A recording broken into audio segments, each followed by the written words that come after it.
Hey, it's Clay, and this will be a video chart on ticker symbol YRIV. We will take a look at the 30-minute time frame.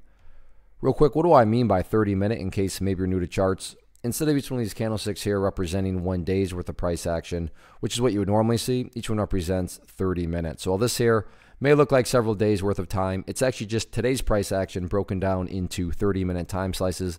I like to this time frame that does a good job of telling the quote-unquote story of the price, and then makes mapping out where levels of support and resistance a bit easier to see. Now, I did do this analysis on Thursday, so for those of you that watch that video, not a whole lot. Update's probably not the right word. Definitely confirmation would be a very accurate term.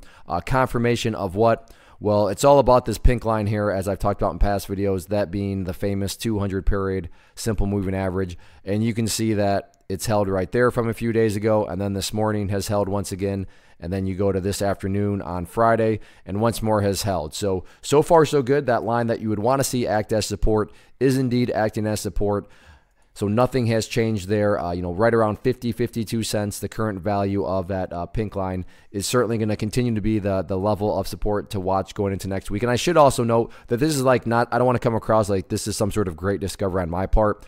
Anybody that understands charts and uses charts has noticed the same thing and is watching and wondering the same thing. That wonder being, is the price still going to be able to hold above that level? And I bring that up because when a lot of eyeballs are watching and wondering the same thing, call it a self-fulfilling prophecy, call it whatever you want, but that can produce some pretty interesting price dynamics. So again, 50 to 52, that general area is certainly an area that a lot of eyeballs are going to be watching from the support side of things. On the flip side of the coin, as far as areas of resistance are concerned, again, nothing really new to report other than the fact that this purple line here, the 50-period moving average, is starting to get itself more and more in play. I say in play because remember, it is a moving average, so that line will move itself downwards and, like I said, become more and more relevant as Monday and Tuesday of next week play out. But something's got to give at some point.